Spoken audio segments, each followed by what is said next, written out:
Hello friends, welcome to Mr. Snail's Wild Ride. Today I'm going to be talking with my friend Vince, who's a painter. He's a really awesome guy, and my wife and I don't get to see him nearly as often as we would like. I get to discuss balancing creative pursuits with real-life responsibilities. Should be pretty interesting. I hope you enjoy this as much as I am bound to enjoy it.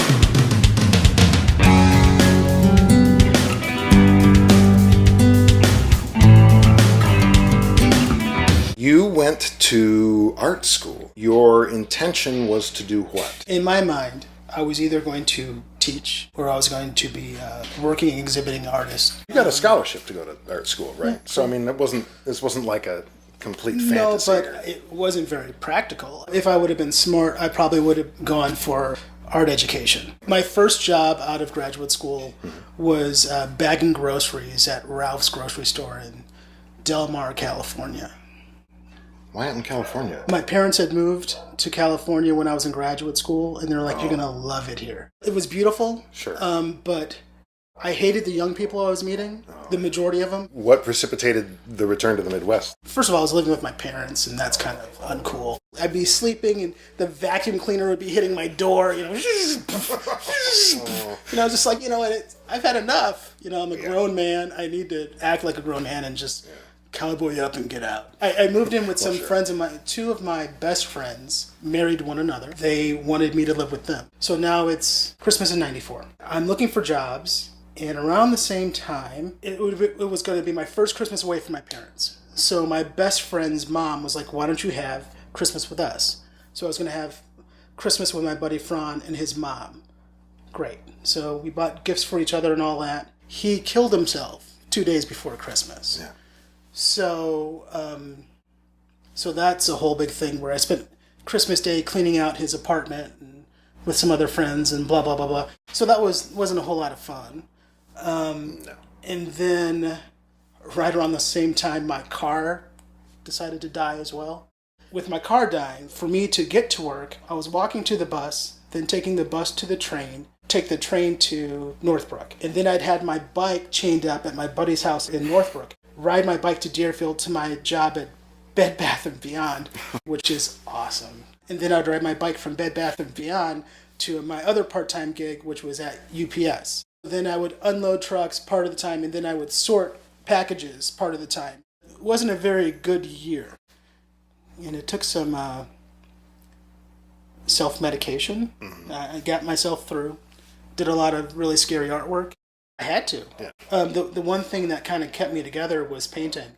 So I was painting, and a lot of it would be hours. I would lose hours of I wouldn't create anything. I'd look at it in the morning. It would just be like a big blob of whatever, of just nothingness. But it was an emotional release, and it was something that I needed at the time. Your painting has always been very physical. It's more about the actual layering of the material than it is really about painting a picture per se. Right. For me, it's more about the process. I don't even know if I'd call it painting. It's really physical. It's physical and emotional. And sometimes I'm crying. Sometimes I'm, so. At least you had an outlet. Yeah, it's had some kind. Yeah, I was able to. Yeah, do some really scary art. You're still in your 20s at this point. So yeah, I was in late 20s. We're all sort of... Right. It was late 20s, but still a lot of my friends were starting to get married. And, here I am. Because I'm working at the Deerfield store, and I grew up around that area. People would come in who I went to junior high and high school with. I'm like, Vince?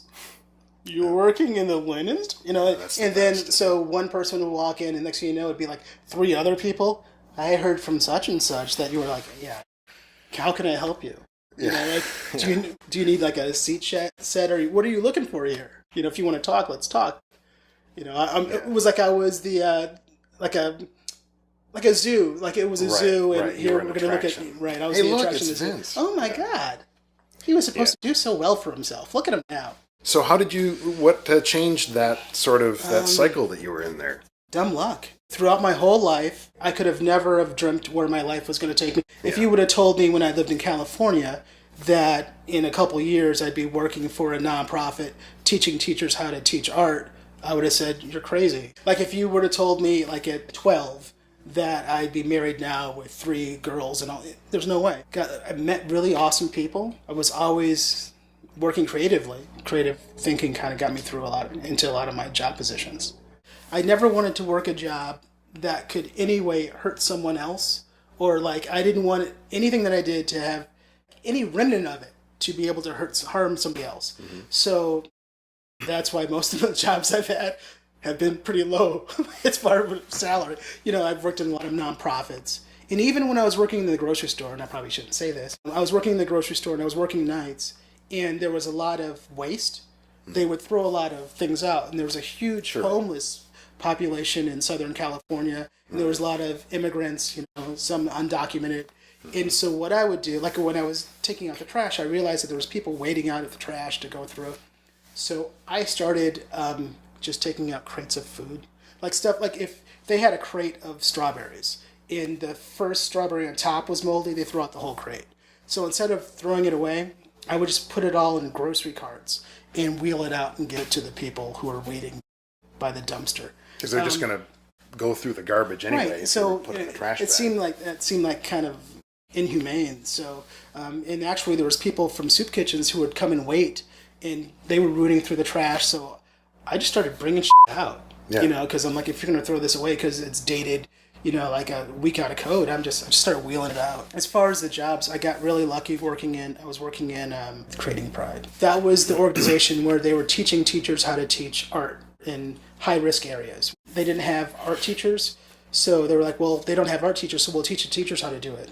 And then we'll link the art to the curriculum, to whatever they're teaching and all that kind of stuff. Like English, whatever. Math, whatever. Because art really does link to all those things if you really want to look for it. And I'm like, I've got to be a part of this, because this was late 90s, whatever school in Chicago. I was in Inglewood, and I went to the computer lab. There wasn't any computers. When you go to a computer lab and there's no computers, or they're using DOS, I was just like, it's a wrap. It's over. From that moment on, I was like, whatever I can do to help, I'll try to help. This is not acceptable. Especially where I grew up, everything was in front of you. If you didn't make it out of where I grew up, it was because you really weren't trying. Because everywhere you'd fall, there was somebody to pick you up. And in this situation, it was like, you are starting so far behind. Doesn't matter if you're like the top student, you're already behind. You don't even realize how far behind you are. And I did that for 5 or so years. I got out of there. I started doing things on my own for a couple of years, but a year. Around 2001, there was this new thing starting in Chicago called the community school movement. The whole idea was they were going to make certain schools like the hub for the community in the school. So they would have extended hours in the morning and the night, and on the weekends as well. Keep the school open, and then all the things that community was lacking, they'd bring to the school. So like dental care, health care, all those type of things. But they needed somebody to run it. So the principal at the school said, I think you might be an ideal candidate for this. Would you like to apply? Sure. Our partner was Jane Addams Hull House. So I did that for 9 years. 6 years at the school. And then I was asked by Jane Addams Hull House to become the director of the school program. And it was a nice promotion. But then after 125 years, Hull House went under. So I was jobless. Not only did they cease to exist, there was a lot of people, a lot of clients out there that no longer had services. By that point, I already had my 3 children, married. So that was fairly recently? Yeah, that was 2 years ago. Almost 2 years ago, yeah. Wow, so that must have been a pretty huge head shift. Yeah, it still is. It still is, It still is. I hope you find the conversation as interesting as I'm sure will be. I'm really tired. And I hope you find it as interesting. I keep having trouble saying the word find it as. And that's not even one word! So.